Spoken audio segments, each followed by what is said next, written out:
Collector સાહેબ ગીર સોમનાથની કોંગ્રેસના પ્રતિનિધિ મંડળે મુલાકાત કરી હાલ ચાલતા ડિમોલિશનમાં નાના ધંધાર્થીઓ અને જેમને ચોમાસામાં ઘર નથી અને બેઘર બની ગયેલા લોકો માટેની રજૂઆત થઈ।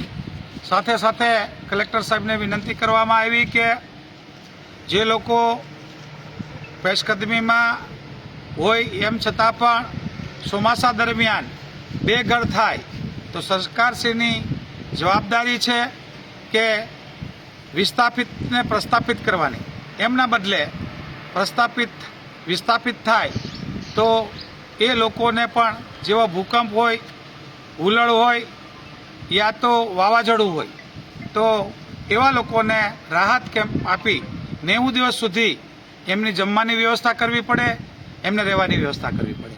એમના માટે અમે ગુસ્સિયાના લોકો માટેની વિનંતી કરી, સાહેબે હકારાત્મક વાત કરી અને એમના માટે જે પણ એમનાથી થઈ શકે એવી ખાતરી આપી।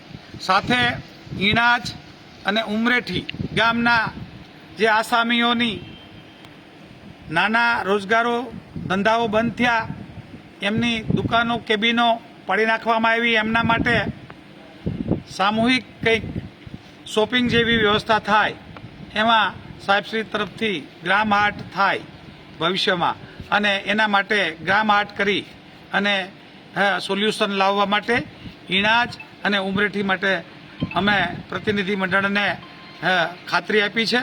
સાથે સાથે ગુસ્સિયા ગામમાં 4-5 જણા સનદવાળા હતા, એમના મકાનો પર તૂટ્યા, સાથે સૌહકના મકાનવાળા એવા 13 જણા હતા જે આજે બેઘર થયા।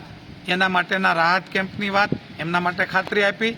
ખાસ કરીને 16 ગામની જે હાલ તાલાળામાં ફોરેસ્ટ લોકો પાસેથી સ્વીકારીને વાત થઈ એમાં પણ પેશકદમી છે એ ચોમાસા દરમિયાન બેઘર ના બને એમના માટે પણ સાહેબને વિનંતી કરવામાં આવી અને સાહેબે આ તમામ મુદ્દાઓની હકારાત્મક વાત કરી। ખાસ કરીને જ્યાં એક ગામથી બીજા ગામમાં જતા હોય આખા ગીર સોમનાથમાં રસ્તાઓ બંધ કર્યા છે એવા લોકોના રસ્તાઓ તાત્કાલિક ખોલે અને ખોલાય એ વાતની ચર્ચાઓ પણ થઈ। એ જે વ્યાજબી છે કે જે રસ્તાઓ બંધ થાય એ વ્યાજબી નથી, એટલે આવી તમામ જિલ્લાની કોંગ્રેસ પ્રતિનિધિ મંડળની સાથે ચર્ચા કરી। આજની તારીખમાં હકારાત્મક વાત રહી છે અને લોકોને રાહત પહોંચે એવી કલેક્ટર સાહેબે ખાતરી આપી છે।